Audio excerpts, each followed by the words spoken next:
Welcome to Channel 18 News. I'm Jim Rogers. William Harold McCarley, aged 58 of Silver Springs, was a passenger in a 2006 Xterra stopped by Hopkins County law enforcement. McCarley was wanted on a Hopkins County felony 3 warrant for possession of child pornography. McCarley was arrested by Hopkins County Chief Investigator Corley Weatherford. Weatherford had been involved in investigating crimes against children for several years. Weatherford stated that officers had been waiting to find McCarley away from his home to arrest him. In a previous arrest at his home, McCarley had attempted to take his life with a knife, but officers had been able to subdue him. Load Trail, a manufacturer of trailers and dump trailers, will be housed in a 150,000 square feet building at Heritage Business Park. They will provide 150 new jobs for the area.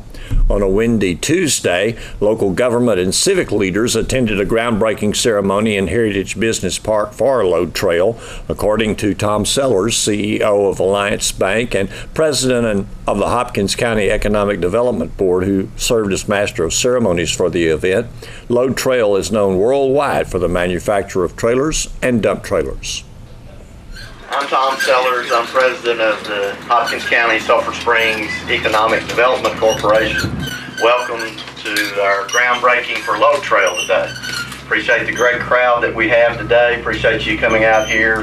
And I think every time we do a groundbreaking, it's snowing or raining or the wind's blowing or something, but that's okay. We're here and we're glad to be here. And we're just thrilled that Load Trail is here. I have some people to introduce. I'm going to make just a small remarks, and I'm going to try to introduce folks if I don't lose these papers somewhere down the way. But first, I just want to say on behalf of the Economic Development Corporation and on behalf of Hopkins County and Silver Springs, we are thrilled to have Load Trail as part of our community. It's really wonderful when you get a family business that comes to town, a business that's been in operation since at least 1996. It's in the trailer business. Any kind of trailer you need, they build. And we appreciate all the hard work they've done. It's nice to see a company that grows from the ground up, and they literally have grown from small beginnings to a company today that's known not only statewide, national, but worldwide. And we appreciate so much their dedication and appreciate the fact that they're soon going to be a part of Silver Springs and Hopkins County. So thank you very much to Load Trail, and with that I'll begin introducing people, and there's some other folks that are going to make some remarks, and we'll move through this. So first, I would like to introduce some folks, and then I'll ask some people to come up and speak. But first, some introductions. If I miss you, I'm sorry. Just raise your hand and I'll acknowledge you. First, our city manager, Mark Maxwell, is here. Mark's right back there. Appreciate him being here. Our mayor, John Sellers, is here. City council member Clay Walker is here. Dan Fronenberger is here. Is Emily here? Emily Glass, Craig Johnson, or Oscar Aguilar. Okay. Our county judge, Robert Newsom, is here up front. Members of our EDC board that serve with me are Clay Walker, Craig Roberts, and Buck Booker, Tori Humphreys. Appreciate them being here. Our EDC director and his staff, Roger Beagley, Glenda Statham, and Missy Barbo are all here. Tommy Allison with the Hopkins County Industrial Foundation is right down front. We've got members of our chamber, our president Leslie Brown, Vicki Hammer, Kathy Williams, and many of the board are here today. From the Architects Council of Government, Chris Brown is here. Our state representative, Dan Flynn, is in attendance today, and David, his assistant, is with him. John Vick, Senator Paul's office, was here earlier. From Governor Abbott's office, Janie Havel, our construction folks, Mark Palmer, Don Roundtree, members of our banking community, From City National Bank, David Fenton, Mike Jumper with Alliance Bank, Brad Thomas with Guarantee Bank, and then our folks with Low Trail. I'm going to introduce some of the folks with Low Trail. The CEO, Kevin Hebert, is here. Kevin. Members of the Thiessen family that are owners of the company. Corny Thiessen, our board chair, Jake Thiessen, Frank Thiessen, Johnny Thiessen, and Nada Thiessen are all here. And then the plant director, Henry Rose. Did I miss anybody? Thank you very much for being here. Thank you for taking time to be in here. I'm going to ask our mayor, John Sellers, to come forward and give some remarks.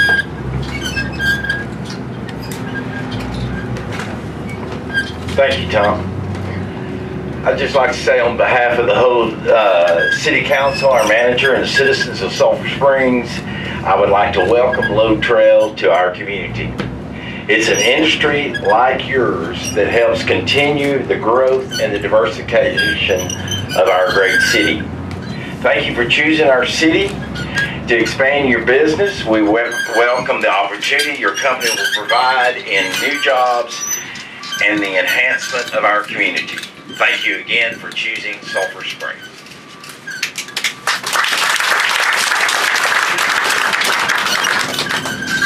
Our county judge, Robert Newsom.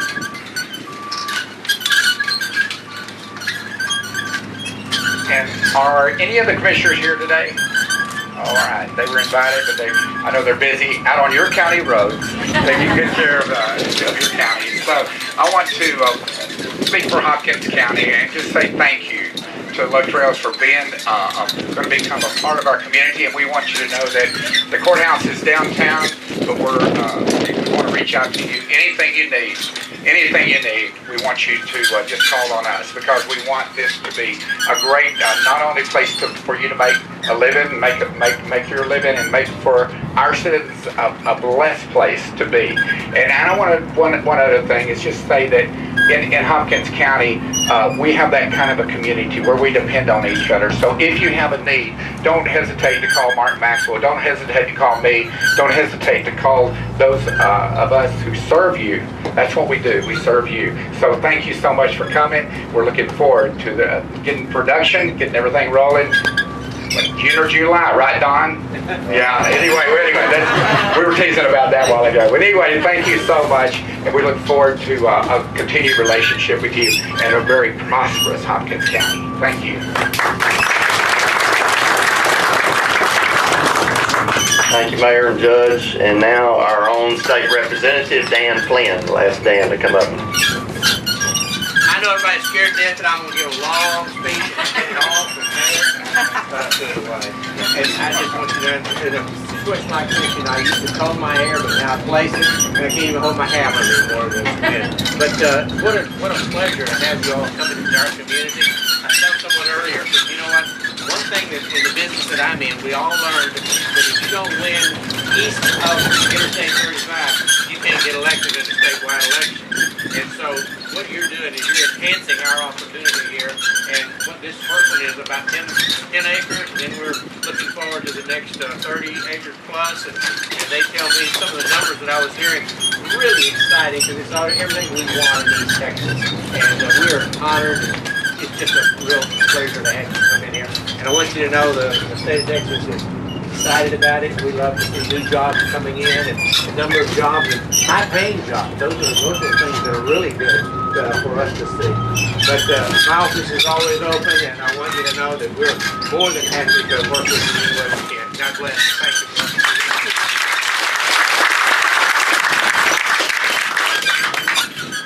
Thank you, Dan. We appreciate you taking time to come, and Dan's always a good friend to Hopkins County, and we appreciate that.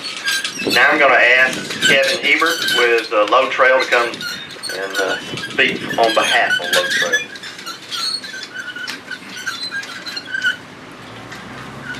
I'm also going to keep it brief. I just wanted to, I know I've got a whole production team back there. I know Henry's looking at me like every minute we're up here talking is a minute his building's not going up. So, but I did just want to give a couple quick thank yous. First of all, thank you to Roger and the whole EDC team. It's been about a couple of years since Henry and I started talking to a few different cities in the northeast of Dallas area, and it became pretty clear early on that Sulphur Springs was going to be very aggressive and very accommodating.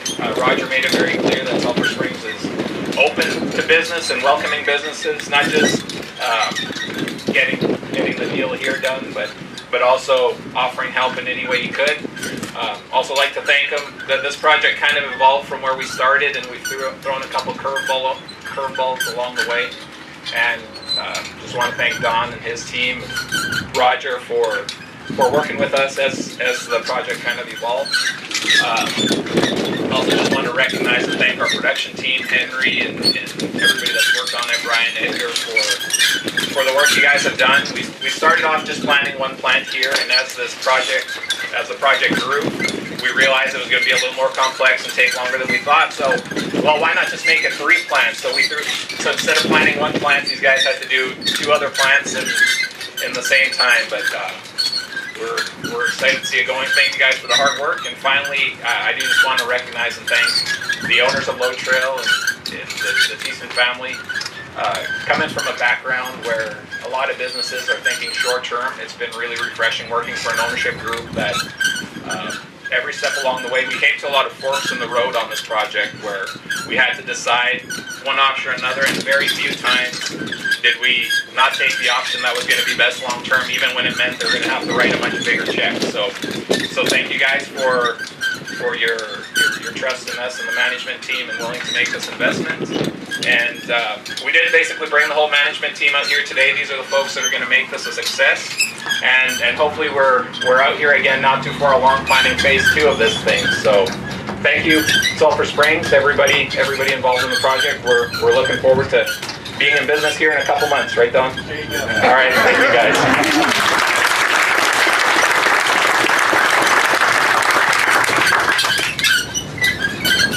Don, I think there's a lot of pressure on you. 2 months. Again, we appreciate Low Trail. We appreciate them being here. It's just wonderful to have a new company come to our community. You'll find our community very welcoming, and any way we can help you, please call on us in the future. We're going to move. If I could get the elected official, if you're an elected official, we're going to get your picture behind the shovels first, and then following them, if I can get all the Low Trail people to just get behind the shovels, then we'll have our groundbreaking ceremony. But before we do that, I'm getting signals back here. I feel like I'm back in baseball. Before we do that, I'm going to get Kevin back up here. And as a memento today, we're going to present this shovel to you and the company from the EDC, and just as a commemorative shovel for today's groundbreaking.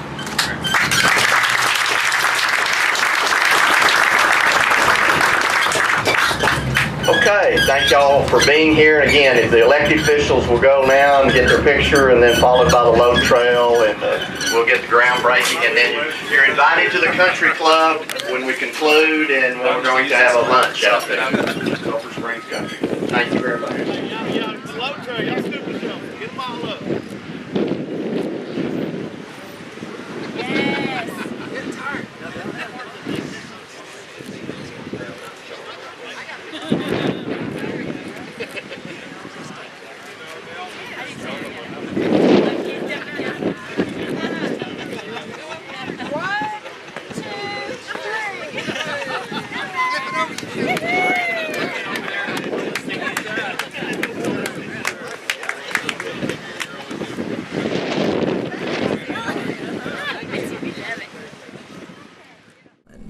You're going to want to see this inspirational story about the power of forgiveness. It is fun and full of heart, and it will be staged at Main Street Theater starting this weekend. The script to Forgiven, a Fairy Tale was embraced by Ariana Dieterding, and her first directorship was hatched with the help and collaboration of Sulphur Springs community players and their stage, Main Street Theater. Let's meet Ariana and about half of the staff of Forgiven, a Fairy Tale. Good morning. Okay, we've got a class here. Forgiven, a Fairy Tale will open at Main Street Theater this Friday evening for 5 performances total, I believe. So you're going to want to see this. And it is special and different because it is a collaboration of Main Street Theater, well, community players of Main Street Theater, and the homeschool community of Hopkins County.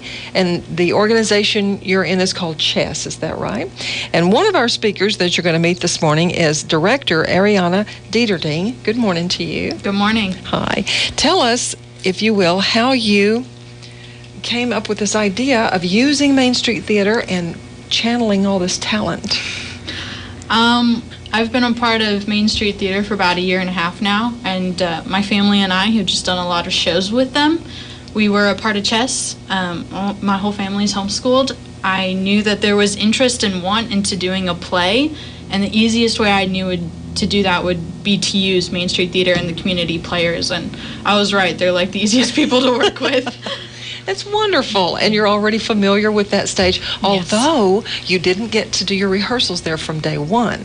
No, we weren't able to. Women of Lockerbie was happening, so we actually had to rehearse at a church for a few weeks, and we just came back last week, actually. So it's been a different environment, but they're all taking it really, really well. I'm super proud of them. So Right. Isn't backstage neat at Main Street Theater? Yeah. Kind of a labyrinth back there. Well, if it's all right with you, we'll meet the cast. Yeah. And after we meet everybody, then please sort of give us a synopsis of the play. Okay. Sitting right next to Ariana is? Rebecca Sosby. Okay. And you play? I play Elle, the good version of the main character. Okay. And you are? My name is Kyla Dieterding, and I play Cinderella. We have a Cinderella. Okay. Who are you? I'm Riley Rolls, and I play Eliza Dora, the Wicked Witch. Oh, so the younger and older of this one character. Okay. Who are you? I'm Reese Rolls, and I play Midas II. Okay. Are you a prince? Yes. Okay, we have a prince. Who are you? My name is Kane Dieterding, and I play Prince Midas III. Okay. Tell me now, before we go any further, because I want to get everybody, do you have a grade that you're in homeschooling? If so, yeah. What is it? Well, I'm in 7th grade right now. Okay, all right. Who are you? I'm Rainey Rolls, and I play the character Trumple, a toy elf, and I play Pumpkin and Dwarf. Okay, 2 roles. And what grade are you in? 5th. Okay, good. Who are you? I'm Lindsay Rolls, and I play Gretel, and I'm in 1st grade. Okay, thank you. Who are you? I'm Ezekiel Dieterding, and I play Crumple, a toy elf, and Riff Raff, a dwarf. Okay. And your grade? My grade is 5th or 6th. Okay. Right in there. Okay. What about you?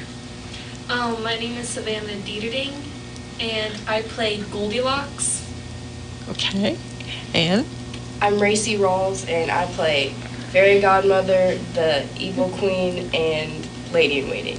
What grade are you in? I'm in 10th grade. And In 8th grade. Okay. I know it's not, y'all don't go by the same grades maybe that we do on your current studies. So this only represents 3 families of homeschool students, is that right? Out of Chess? Yes. So all the Dieterdings, raise your hand. Okay, there's those. The Rawlses, raise your hands. And the Sosbys? Okay, you're here by yourself. Okay. Are there others that couldn't come today? Yes. Okay. There's a lot of others that couldn't come today. Okay. Tell me then, what are we going to see when we go see Forgiven, a Fairy Tale? that? the storyline is basically there's this girl who's been bullied or felt put down by a lot of people, and she grows bitter towards them and becomes this evil, wicked witch. And when she's older, she actually wants revenge on them and hurts them back. And in the end, they all forgive each other, and it's happily ever after. So good. There is a moral. There is, yes. That's one of the reasons I chose this play, was there was a moral. So, yeah. Tell me how you came to choose a play. I mean, as director. It's actually a funny story. I actually didn't choose it. It was 100% a God thing. I was sitting there and I was like, Mom, they want to do this play. The homeschoolers just keep nagging me about it. I'm like, so I'm just going to... And she was like, well, let's look at some plays. So she looked it up on Pioneer Drama, and there was this play, and I read the synopsis of it, and I looked at the pictures, and I was like, this is perfect. And we just ran with it. I didn't even choose it. It was totally... Mom just stumbled upon it. So, yeah, it was really cool. And so you cast the characters? I did. I did. It actually started off pretty slow with just being chess. We had to really... It was a snowball. People are still trying to get involved with it. It was actually just the Rawls and the Lucases and us that started, and then people were involved. So it was an interesting... I kind of just handed out roles. I was like, you're going to be this person, you're going to be this person. Okay. So, yeah. Does anybody here have previous acting experience? I was in one play. So. Okay, good. And is it fun so far? I mean, yes, okay. Do you think you'll be ready for Friday night? Yeah, I think it will be. So I'm going to want to hear some voices of your characters, but I'm not going to put anybody on the spot. So if anybody just thinks of some of your lines that you'd like to say, we'll chat about something else while you're thinking about it.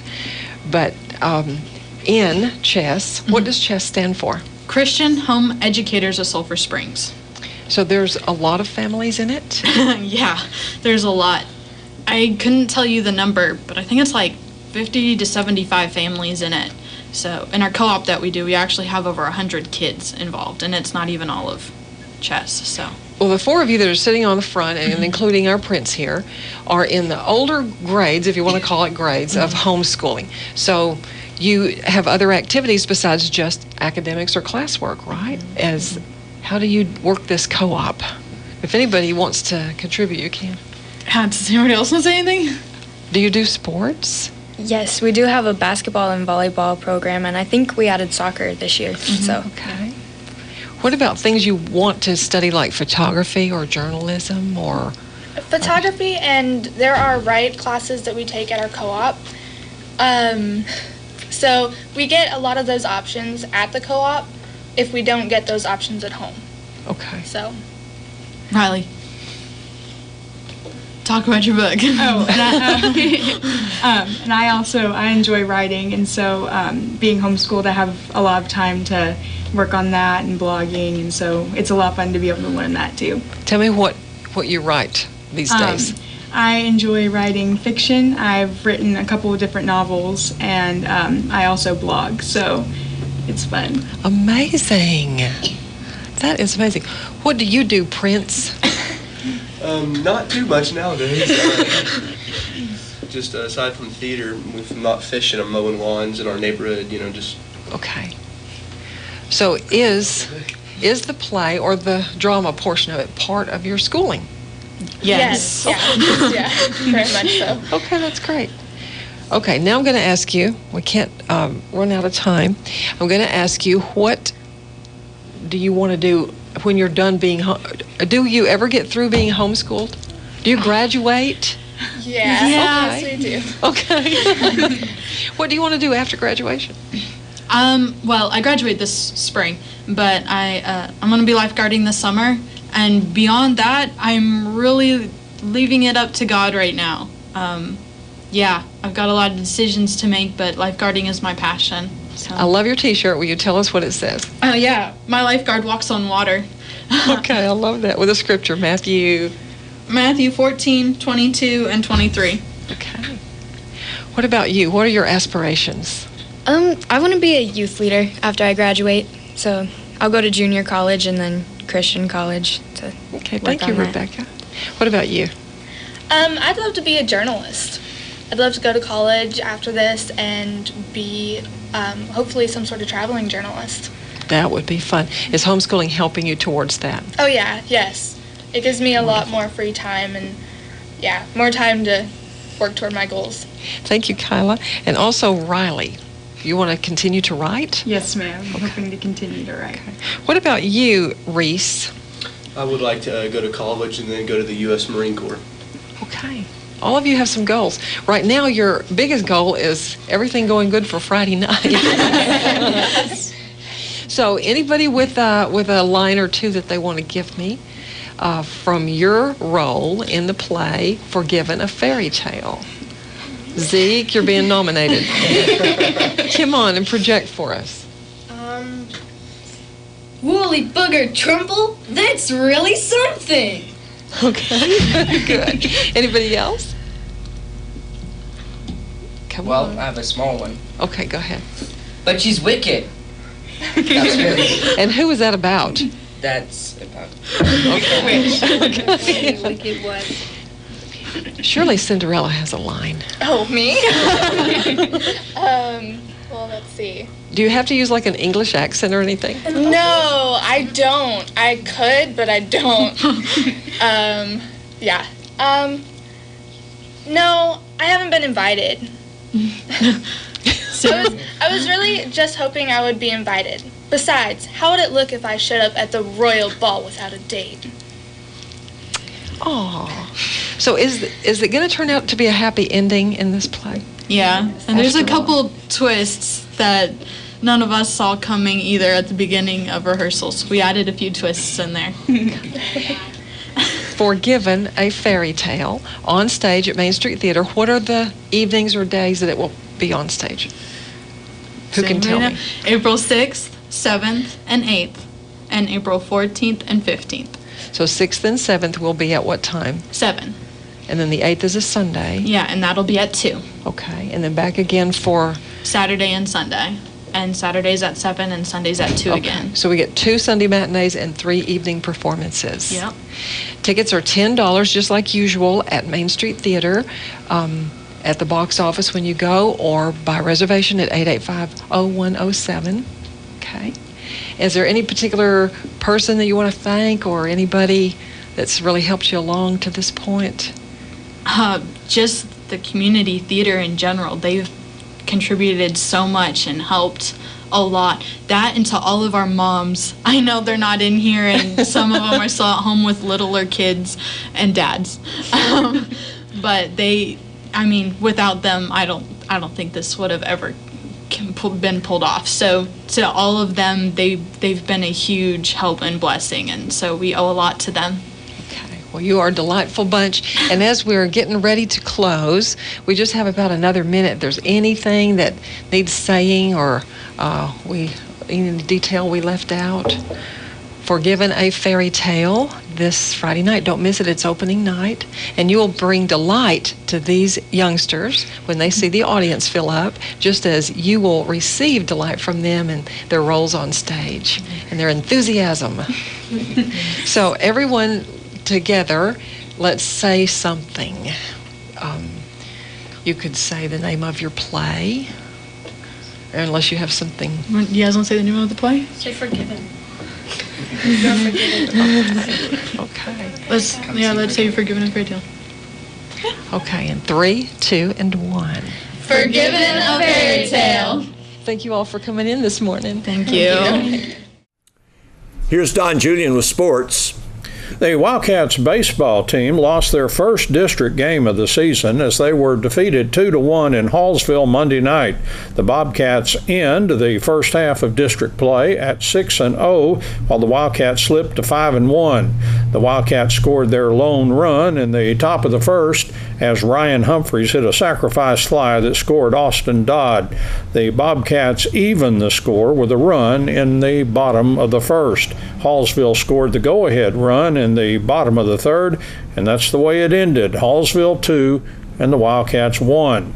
Payson Edwards took the hard luck loss but pitched well, going 5 innings, allowing 2 runs but only 1 earned on 8 hits, and he struck out 5. Jackson Ch.18 threw a scoreless 6th inning, giving up only a single hit. The Wildcats had 6 hits, and Ch.18 had 2 hits with a triple. Collecting 1 single apiece were Dodd, Caden Argenbright, Humphreys, and Gavin Millsap. The Wildcats season record is now 12-8. The loss on Monday night ended the Wildcats' 9-game winning streak.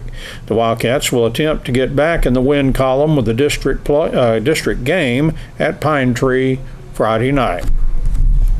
In their last tune-up before the district meet, the Wildcats track team scored 80 points and finished 3rd at a Lindale meet last Thursday. Wildcats track coach Matt Young said that he limited the number of races that some athletes participated in to save them for the district meet, which is coming up Wednesday and Thursday at Pine Tree. At Lindale last Thursday, the Wildcats did very well in the high jump. Jeremiah Rowland won it, going 6'4". Diedrich Godbolt tied for 2nd, jumping 6'2", and Landry Tyson tied for 5th, jumping 6 foot. In the shot put, Ian Blanche was 2nd with a throw of 47 feet. Jermond Bryant Amos placed 5th, throwing in the high 44-foot range, according to Coach Young. Eli Sellers pole vaulted 10 foot 6, adding another foot to his personal best. In the triple jump, Damian Dugan was 2nd. In the 3,200-meter run, Landon Thornton was 1st. In the 4x100-meter relay, the Wildcats finished 7th, and that was not as high as Coach Young had hoped for.